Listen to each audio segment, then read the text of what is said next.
Welcome to Conversations from St. Norbert College, a program that encourages discussion in our community on today's local and global issues. Now your host for Conversations from St. Norbert College, author, professor, and nationally known sports economist, Dr. Kevin Quinn.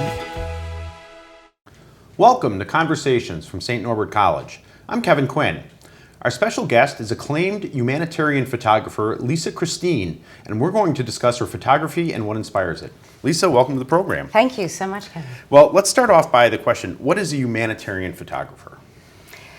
Well, I document only humanity as opposed to others who do fine art, landscape, or architectural work. My work is only human beings around the world, and I do so with an urgency to, be in the swing of uniting people in their diversity, also special causes like modern-day slavery, extreme poverty, and a percentage of the proceeds of the sales of my work, including books and prints and lectures, goes back to helping fight those causes. And one of them that you're well identified with is modern-day slavery, right? That's right. So tell us a little bit about what that's all about. I mean, I think a lot of people might think that ended in the in the 1800s, with slave ships and all that sort of thing, but that's not at all true. It's not at all true, and I was sort of born into this work by realizing myself that it still occurred when I also had thought, oh, we were done with that in the 1800s. And when I learned that there are more than 30 million people enslaved in the world today, I mean, that's twice the amount of people taken from Africa during the entire transatlantic slave trade, just to give you an idea. Wow. It's a multi-billion-dollar industry of criminal work.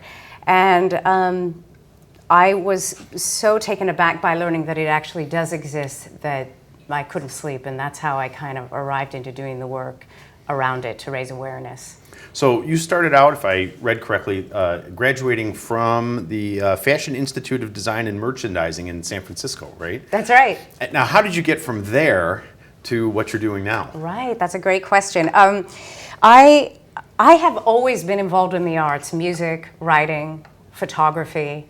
I love the arts, and I always exercise those as a part of my life throughout my schooling and thereafter. And when I went to design school, I really loved it. But when I had finished the course, I thought, this is not for me. But it gave me a great backbone for, I think, composition and color and design.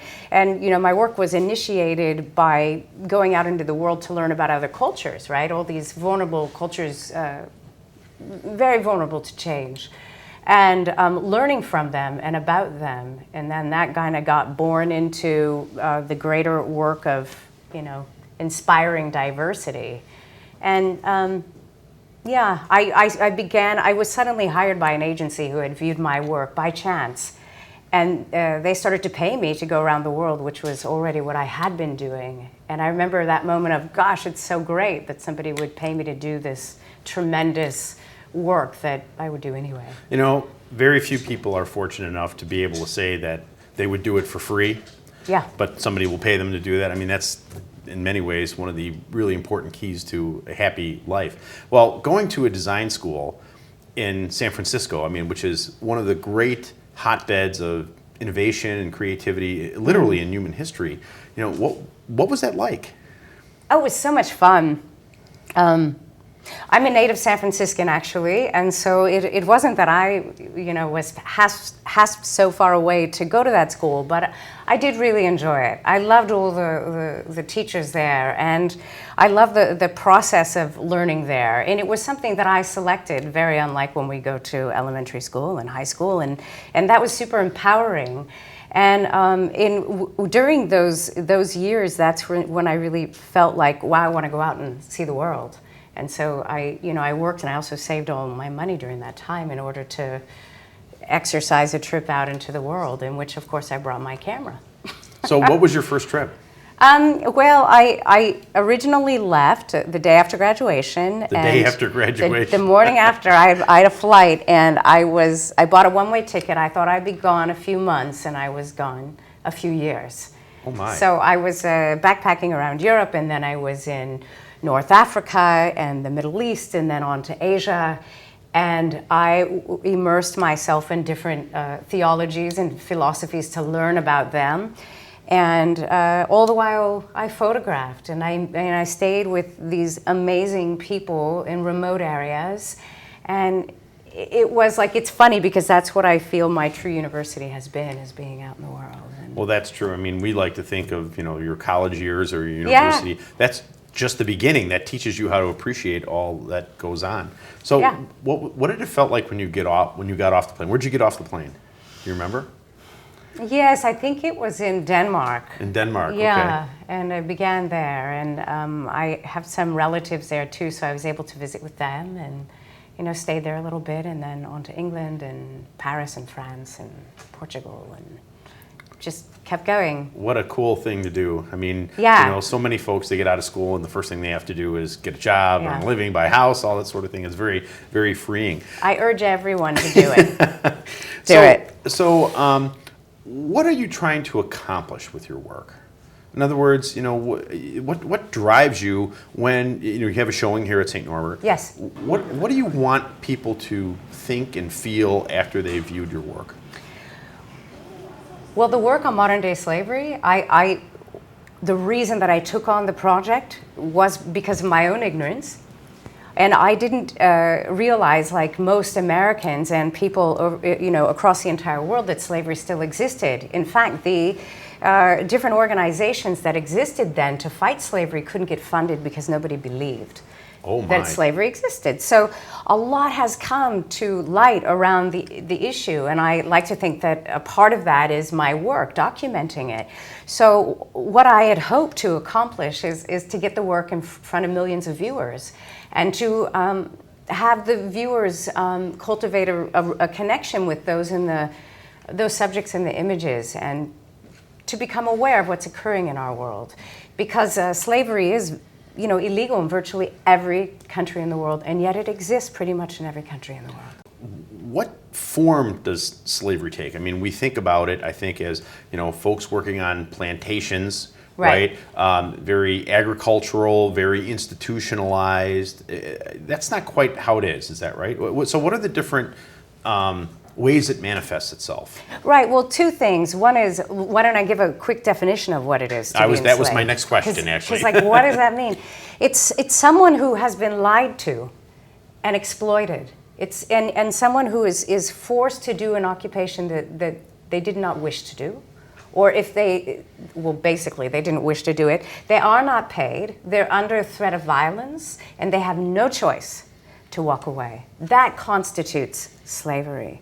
So slavery can be seen in many forms. It could be shown in stone breaking. It can be in brick kilns. It could be in the gold industry, the diamond industry, the computer, cell phone industry, domestic servitude, restaurants, farming.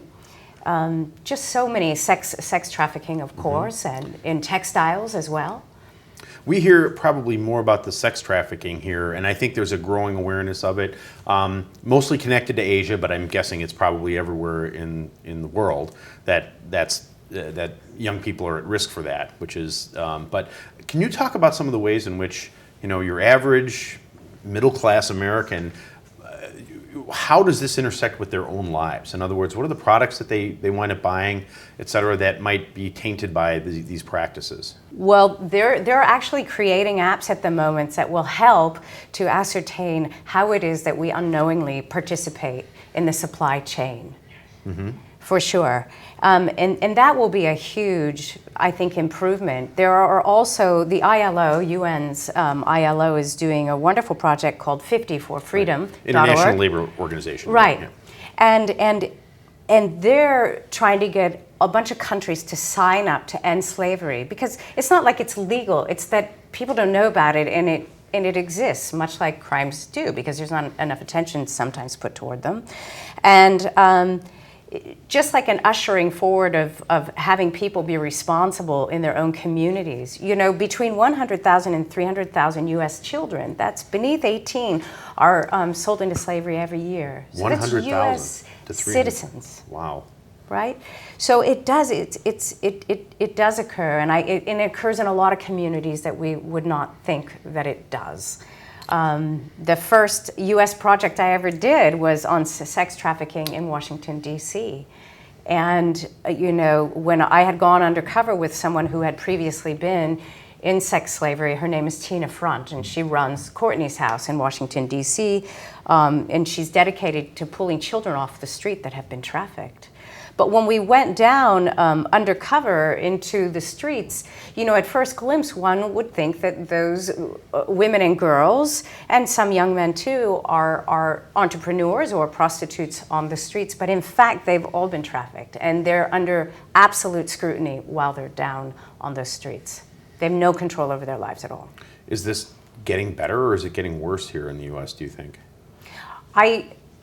I can't speak as an expert exactly to that, but I do not think it's good. Yeah, clearly. Yeah, I clearly don't good. think there needs to really be more awareness around it. And yeah. So you talk about going undercover, right? So you did in D.C.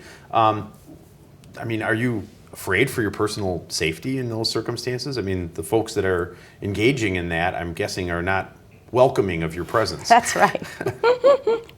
Yes, in fact, the whole body of work, which was done all over the world, was really done in tiny segments of like 10 minutes, 15 minutes at a time, because the windows in which I could enter in when there was no money brokers there and no slaveholders there were these teeny little windows.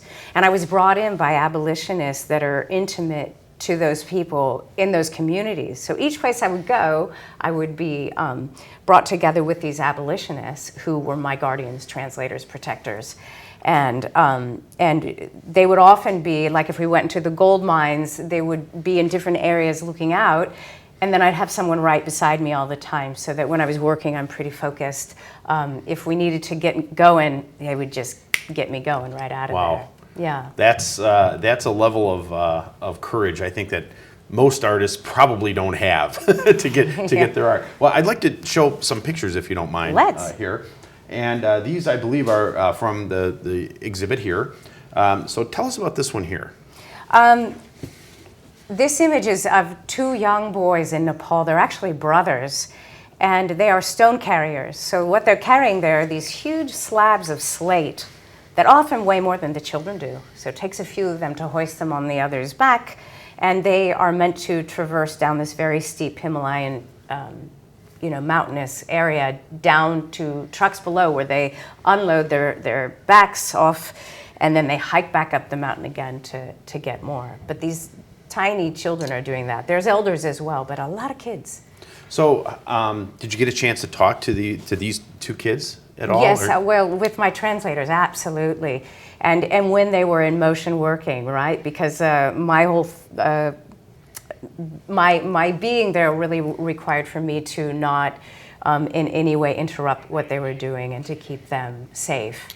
Right, and I can only imagine what a desert their lives are. When we think about kids here, well, they go to school and they learn to read and write and they get to play with other kids. Yeah. And they have health care of some form or another. These kids probably have none of that. They have none of that.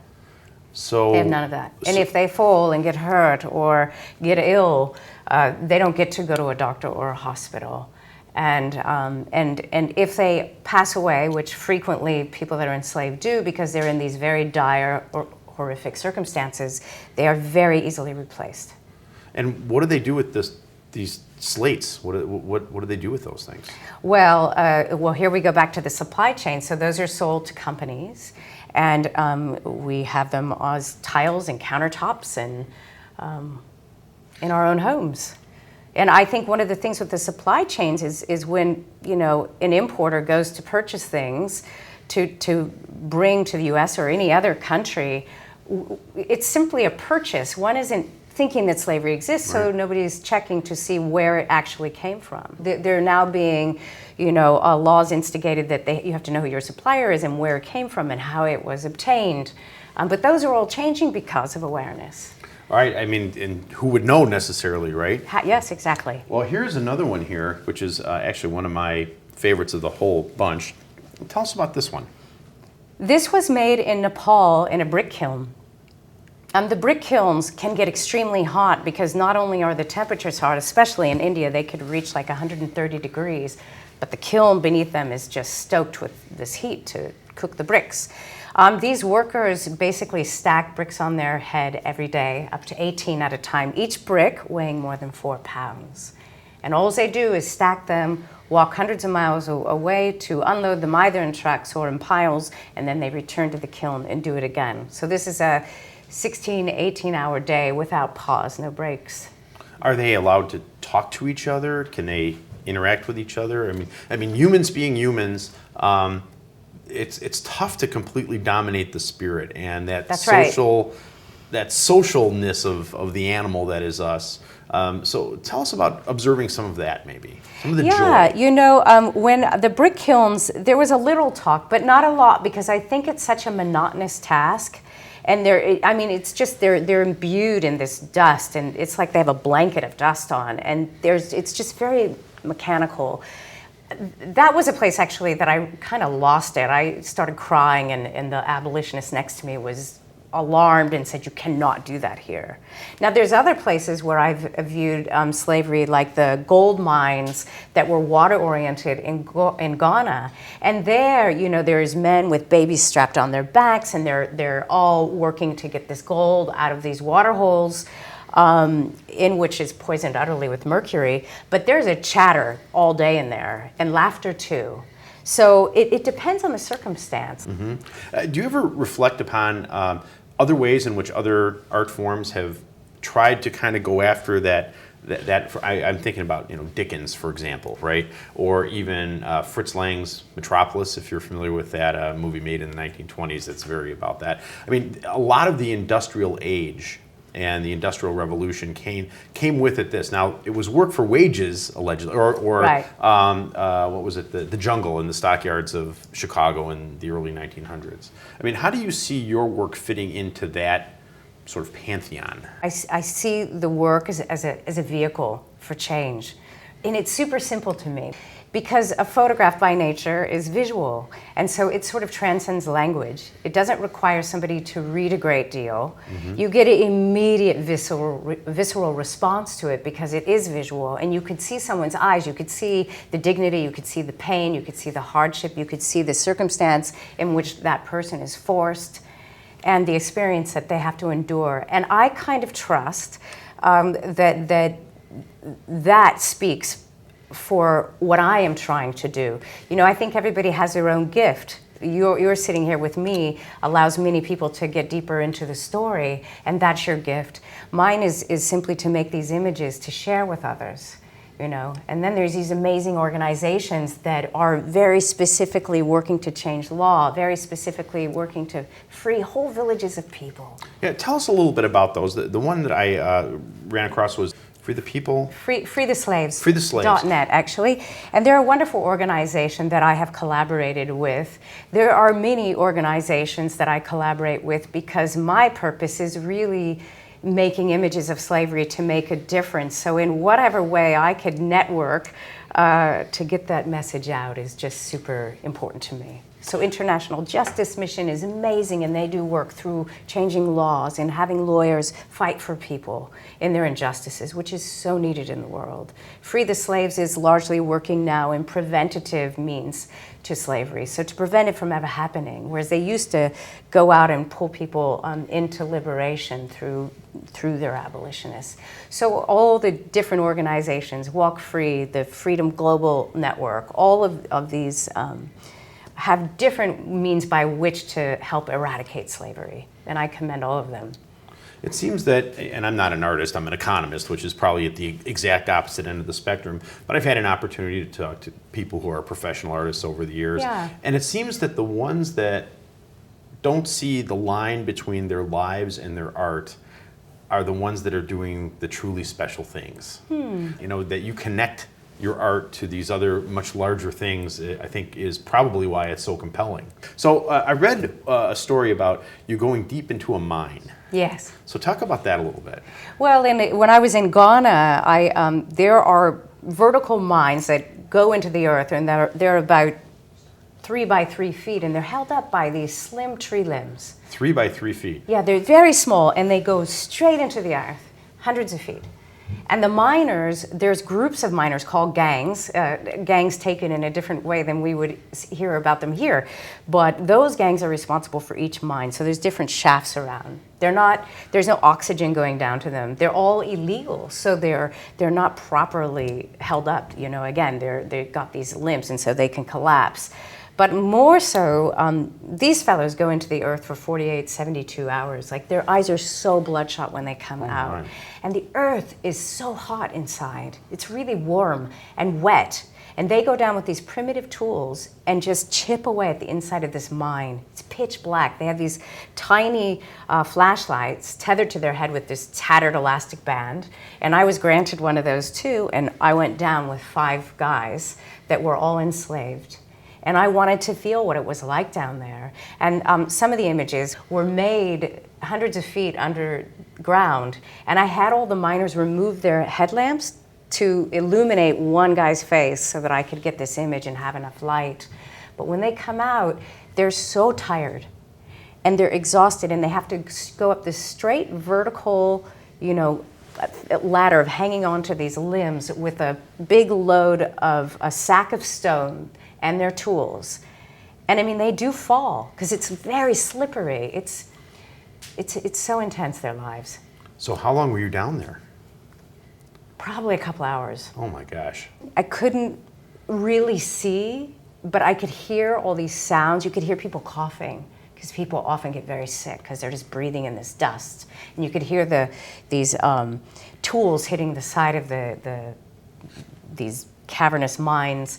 And I could feel people walking by me and their sweat. Like, when they come out of the earth, they're soaking wet. It looks like they've dove into a swimming pool and climbed out in their clothing. I mean, it's amazing. And this is for gold.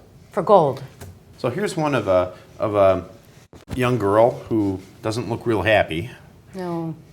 Well, she is also a young stone carrier, much like the little boys that we saw holding hands. And again, the stones are so large, and these children are meant to carry them like countless hours a day.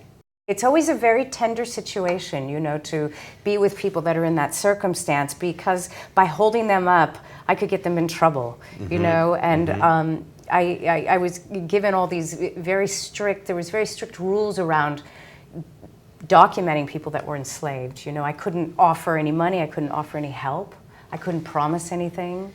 Through my whatever I may deem as benevolent actions to help them, it actually could make things much worse for them. But I really connected with people, sometimes in a very fast, although gentle way, with a camera, as opposed to having full-on conversations that might put them at risk. That has got to be emotionally very difficult to do. Yes. I mean, especially knowing you come, from a place of such plenty. Yes. You're returning to that place. Yeah. You have your foot in the art world, probably in New York and San Francisco and Amsterdam and the great cities of the world with tremendous abundance. Yeah. How do you reconcile the experience that these people have, that you see these people having, with the experience that we would take as everyday life here? Yeah. Well, it's a real jarring difference. I mean, I've spent so much of my life abroad,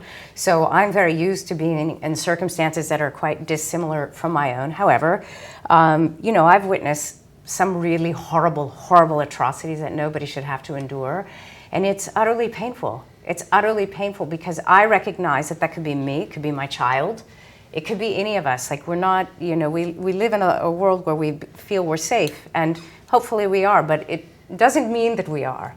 And anyone could be subject to being enslaved. I mean, anyone.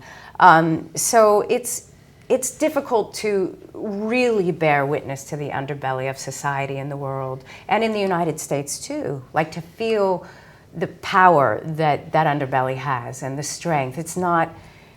It's very calculated. It's a very calculated, very, profitable business for people that are slaveholders. And sometimes it can really get to me. But fortunately, I have learned through doing my other work, which is so positive, like documenting people in their dignity and learning about the different ways in which people find meaning in the world, all over the world with these ancient civilizations, that those are the gifts that I receive. And I found that balancing them out, like doing some slavery work and then doing other things that remind me that the world is full of utter wonder. There's 1,000 ways to be alive on the planet. I really believe that. And that's kind of how I deal with it. Plus, if I weren't to do this work, then we would not have these images to show that this is actually happening. And that is my drive.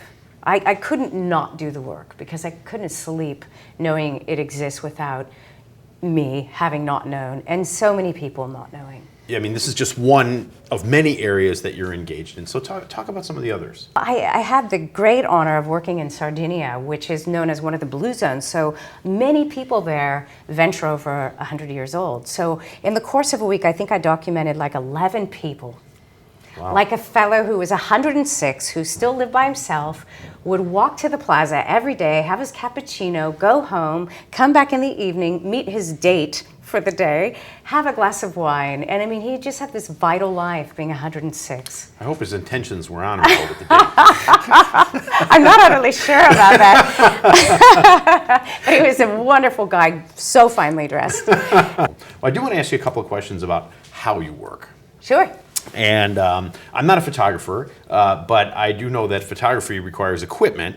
So talk a little bit about what you carry out there. You must have to be judicious because you don't have a whole crew out there with you, I would imagine, helping you carry all your stuff. So right. what do you bring with?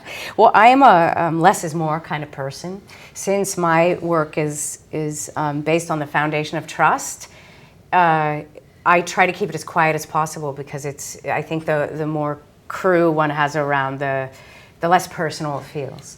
And I'm not driven by that. I really want to get to the heart of people.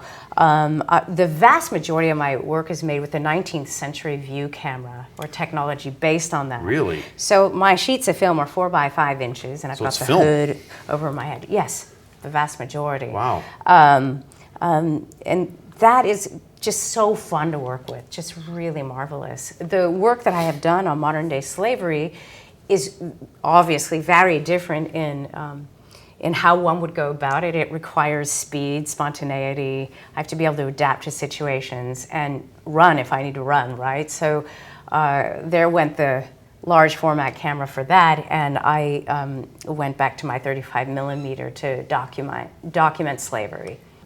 It's funny because I had always fought the digital world. I think a lot of photographers have and do, and others have embraced it. But the technique behind photography, if you're a true photographer, it's really rather the same. It's a black box in which you are using light and time, and it's kind of pretty much the same. Well, we're just about out of time, but I want to ask you one more question, and this is based on what inspired you. So, if you find a young person about the time that you thought this was cool, what advice would you give them about how to have the kind of artistic life that you've had? Yeah, well, that's really easy, and it's simply, I really believe that life is for living. This is it, and I feel like if someone has a passion, you got to do it. It's just doing it. And if one is interested in photography, photograph every day and then print the very next so you can see how your results are and really learn from experience.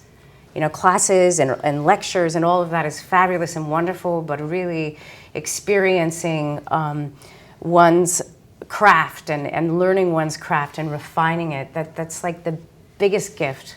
I think that's probably good advice for any possible endeavor that a young person might choose. Totally agree. Talent is just the entry point. After that, it's hard work and practice and refining it. Well, unfortunately, we're out of time, but thank you so much for being on the show, and thank you for sharing your photographs with all of us.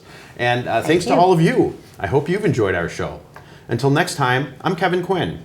Best wishes for good conversations from St. Norbert College.